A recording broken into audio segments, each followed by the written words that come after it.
Hey guys, past life here. Atlantis, past life. So we're at a psychic long time ago in Chatham doing a session with the psychic. She stopped in the middle of this meditation and looked at me and said, "You're from Atlantis. You helped destroy it." And I'm like, "Great, thanks, lady. I needed that." Yeah, I didn't even think Atlantis existed. I don't know nothing. I'm like 18. I'm like, "Yeah, great. That's nice. Thanks." I destroyed Atlantis. I got nothing else better to do than destroy Atlantis. I'm like, what a fucking sham. Anyway, that freaked me out. Like, we're in the middle of a hardcore meditation session. She stopped and looked up at me and said that in front of everybody. I'm like, really? Great. So anyway, a couple years later, or a year later, we went to a psychic fair in Windsor, and as we're walking in the door, this guy reached out. As he was greeting me, he greeted me, and he went to shake my hand, but I didn't reach out. I didn't know what the hell was going on. And he, as he waved his hand past me, his finger touched my arm, like this. His finger touched my arm, and my whole arm went numb. It was like static, and then it went numb. And then I'm like, the fucking dude just sucked all my energy away. And I'm looking at my hand, and all of a sudden my friend behind me, she was coming up behind me, and then he was reaching out to shake her hand. And I look over, and she shakes his hand, and all of a sudden she dropped to the floor like a sack of potatoes. And I run over there, and I'm helping her up, and she's all dizzy and everything. And I'm helping her up. She looks over at him, and she fucking looks him right in the eye and goes, "You son of a bitch," like that. And she goes, "I'm gonna kick your ass," right? And she can barely walk. And I'm like, I'm still confused and lost in my fucking head because my arm is numb. It feels like Play-Doh. And she can barely walk. So we get up. I look over at the guy because this girl I'm with is going to rip this guy a new one. I look over at him and he's going, smiling and laughing. And she goes, "Oh, you're fucking," she wanted this guy dead, man. Like, bad. And so I'm like, "Come on, let's get out of the hell out of here. Leave this fucking joker alone. We're going to go to jail for kicking his ass. Do you really want to do that?" And he goes, "He has no fucking right to do that." And I go, "I know you don't. But guess what? Right now, he's the man. And if we kick his ass, we're going to jail. You can't prove psychic vampirism or whatever. You can't prove it. There's other ways of doing it." She goes, "Well, I'm going to firebomb his car." Or trash his car. Like, she wanted revenge. The only way she could. Anyway, we went there. And that was over with. About a half hour later, there was a trans channeler talking. And we're sitting in there, and the guy was pretty cool. And I'm looking at him, and what happens with trans channeling is you replace your soul and spirit with another, or you replace your soul with another soul, a dead person. And they come in and tell you a bunch of cool stuff. And so we're sitting there, and I'm watching the guy, and he's got a blue aura, and in the background there's a big dark blue curtain, and he's on stage behind him, big dark blue curtain, and it's just part of the layout of the stage. And I can see it. I'm looking at his aura. I can see it. It's like blue around him, and all of a sudden he goes into the trance state, and all of a sudden the blue went disappeared. Like, I actually watched it with my physical eyes, disappeared, and then yellow came out, and I'm like, that blew me away. It blew me away. And I'm like, shit, did that just happen? And I can see it clearly. And so anyway, this other entity comes into him, starts talking. I don't know the name of the guy or whatever, but he, as that's going on, he's telling us all this stuff. And then it's time for questions and answers. And so I decided I want an answer about that Atlantis past life. And so that the other psychic lady told me about. And I'm like, cool, I'm going to do this. I'm not the type of person to go out there and ask questions. I'd rather find out for myself. But, I figured, I paid $5 to get in this damn place. I want something. So, other than a psychic vampire guy touching me, sucking my energy away. So goes, anybody else? And I put my hand up, I go, hey, right here. And he goes, yep. And I go, he goes, what's your question? And I go, I was at another psychic lady, and she said that I helped destroy Atlantis. And I go, I don't even know if Atlantis exists or existed or any of that, but I would like to know what you get about me destroying Atlantis. So he goes, can I access you? And I'm like, yeah, access me. So I'm sitting there, and I'm sitting there. All of a sudden, I feel two hands on my chest.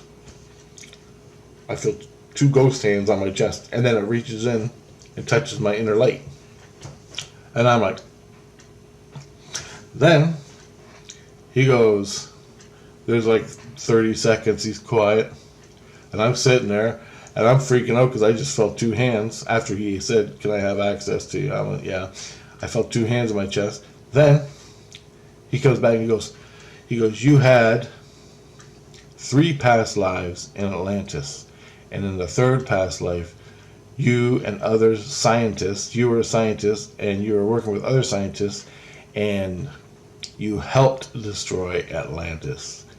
You did not destroy it yourself, but the scientists that you were working with, you all destroyed it. And you destroyed it with working with electromagnetic energy in the earth, which caused the earthquake and the tsunami and everything like that. And he goes, that's why it sunk, because you scientists were doing it. And I'm like, and then everybody in the auditorium turned and looked at me. I'm like, oh, fuck. So, and he goes, any other questions? And I'm like, I wanted to tell him about the ET contacts. I really did. But I was already freaked out about this.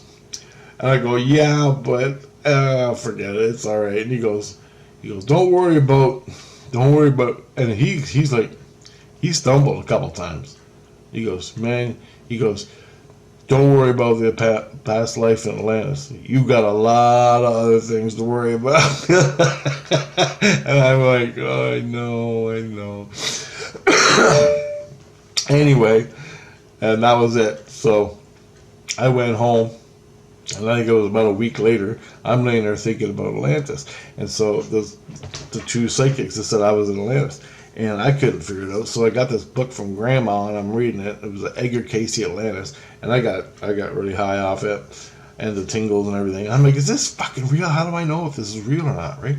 I can't figure it out. So I laid down and meditated.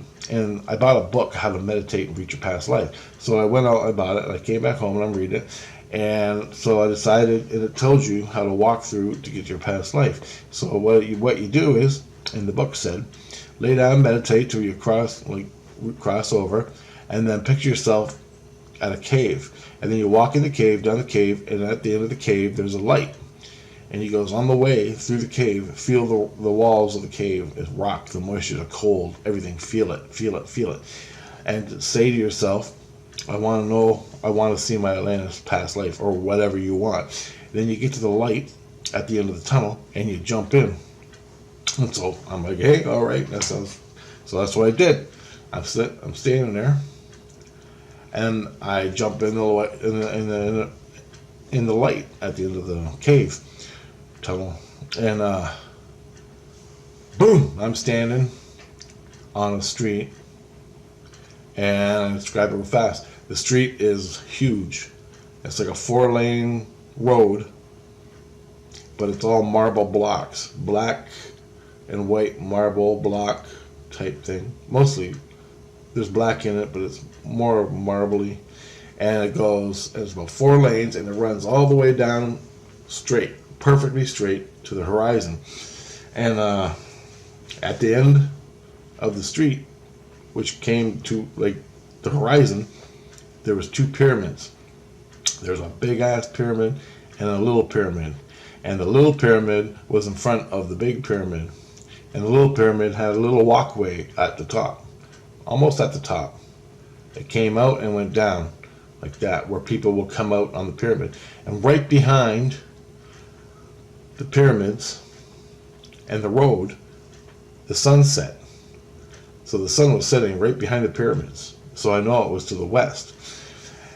Now the trees were tropical trees, whatever they're called, I forgot. We don't have them here in Ontario and Canada. They're them like banana, coconut type trees, and the long leaves, and those things were everywhere.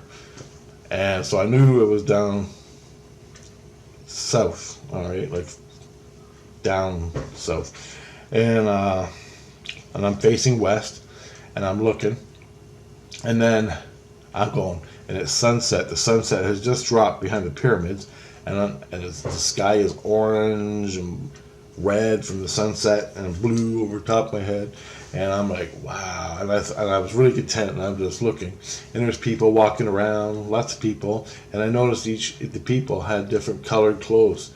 Like there was 3 different colored clothes. There was the gray and the white and the black and something like that, and robes. And to me, later thinking, the different color robes were different type of classes of people.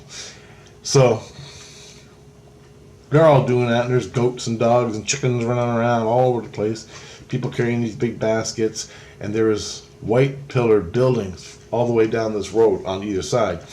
And they're all like white marble, like Rome, just like Rome, and huge. And there's one over here, and I'm standing here, and I'm, for me, what I'm feeling is I came out here for a important sunset, where everything lines up, and I'm looking at the sun coming down behind the pyramids, and other people were doing that, watching it, because it was an important time of the year, some solstice thing where this city's built on that alignment, and I thought it was cool for me to come out and see the sunset behind the pyramids and the road. So anyway, that's what I'm doing. Then, boom, I switch. I'm in a building. I'm in the same spot, but I'm in a building to the left or the right. And the building there's the main floor, then there's another floor, a second level up. And the second level up's got like a railing around it, and then it goes up, and there's a roof, a canopy that blocks the sun. But it's all open, there's no walls. And there's like four pillars as a second level. So I went up to the second level, and I'm looking down, and there's like benches, marble benches people sit at, and there's plants and birds flying around. And I'm sitting there, I'm eating my lunch, and it's lunchtime. I got done work, and I came here to eat my lunch, and it's really nice, and it's cool breeze coming in and everything. And I'm sitting there eating my lunch, and I remember walking down, looking at the people. They were eating their lunch down there, and people were chatting and stuff. And I came to the side, and I looked, and I could see all the other people that lived in the banana tree type things, tropical trees, and they had huts back there, and goats and chickens, and everybody's running around, and kids are playing, and all that stuff. And then I'm going, wow, this is really nice. Like, I felt really nice, and that's why I guess I remembered it. Then after that, boom, I'm standing in this almost exactly the same spot on the street where I did the first time, and I'm sitting there, and I'm just I think I was eating my lunch again, and I was walking down the road, and all of a sudden, way down near the pyramids, I saw puffs of black smoke, and the ground started shaking like this. The ground was shaking, so I knew it was an earthquake, and I could see puffs of black smoke coming out, and the road, the marble road, blowing up like this, and giant blocks of marble or whatever the road was made out of was flying across into the sky, and the puffs of black smoke started coming towards me, and all of a sudden I couldn't see the horizon anymore. I could see in front of the black smoke, and I guess it's like volcanic soot or whatever, and there was like huge explosions in the road, and I remember the road going, like this is the road, and the road going like that, black stuff coming out, and then everybody was running around fucking going nuts, right? Finding their kids and the chickens and everything. Everybody's running around going nuts, and the ground is shaking. People are trying to stand up, people are falling, and the black stuff's exploding out of the marble road and in the trees and everywhere, but you couldn't really see past the trees. So I just looked at the marble road, and all of a sudden I got this intuition. I'm like, oh, that's bad. Like, we had earthquakes before. This is a major earthquake, and there's a volcano coming up. And this volcano's coming up. And so it was like a double whammy. Or, I don't know. But anyway, I didn't see no lava. It was just black. Boom, boom, boom, boom, boom, boom. Black volcanic shit coming out of the marble. And as it got closer to me, there was a one right in front of me. And I go, well, we're going to die. And I knew I was going to die. And there's nowhere to go. And this volcano is coming up right underneath of us. And I just said, well, I'm going to die. Might as well enjoy it. Right? That's what I thought. Might as well enjoy my death. And so I sit back and I just sitting there watching. I'm just standing there eating my lunch, watching my death come. And sure as shit, the black explosions went past me and they started exploding behind me. So it was like whatever was happening, this fissure under the earth, under the city, was opening up. And it was coming. The black explosions were coming towards me. And went past me. I'm still standing there, and debris is hitting me, rocks are falling on me. And this lady, she comes out of the blackness, the black soot stuff, and she runs up and she sees me. She falls and she looks at me, and she got this rotten face on her, it's like angry face. And I'm looking at her, and I'm like, we're gonna die, right? And she comes up and she runs up to me and she grabs me by the collar. She grabs me by the collar and she goes, "It's all your fault," like that. And boom, I woke up in my bed. And my ears were ringing. My ears were ringing. And it was like, that's the last thing she said in her life towards me, the guy that destroyed the type of people. I was in a white robe. The type of people that destroyed Atlantis, the scientists. I think the scientists were in the white robe. But anyway, when she said, "It's all your fault," like that, she's blaming the scientists on it, which confirmed what the fucking psychic earlier said. So I woke up from that and I was freaking, man. So that was my vision of my past life in Atlantis. And I just told you everything I know, every detail. So you got the Atlantis had a solstice thing where the sun went down at a certain time of year. 2 pyramids, one big one, one littler one in front of it, and the little one had a walkway that came out at the top. And long, straight, wide marble road that went all the way to the pyramids. And the pyramids were about this big at the end of the road. So they're like 50 miles away or something. Like, they're far away. And it looked like Rome. It was in the south where the banana trees, the coconut trees are. And I forgot the name, tropical trees. And tropical plants and the heat, was just, tropical. And there you go. You can extrapolate some stuff out of that. But it's sort of like, not Mexico, but even it was hot like South America, that type of thing. Now I don't know if it was in the Atlantic or the Pacific or somewhere in between around the globe, but it was in that equator, that type of area, like Amazon rainforest, but not like that. More between like I don't know, just past Mexico a little bit, that type of thing. Not so much dense rainforest, but I don't know, it's down there somewhere. I don't know where on the globe it was. Anyway, that was my experience. And it was interesting how I went from vision, experience to experience, just like changing the channel. I went from me watching the Southwest to boom, me eating lunch in the double-decker building, and then boom, me getting blown up and the lady screaming in my face. And that that was like the last person I talked to or had contact with in that life, and she screamed right in my face, "Die, you're foul." So I was like, "I'm sorry. I didn't do it on purpose." So, other than that, that's all I got. That was my first experience. Now, the tube tunnel thing with the light works really well, but you got to cross over. You got to meditate deep. You got to focus on what you want. That's what I did. I focused on my answers behind that light. I'm going to run down and I'm going to see beyond the light. When I jump through the light, I'm going to be there. And if it didn't work, God damn if it didn't work. Now, I had no feeling in my heart. But all my other past lives I've relived after this were about major emotions in my heart.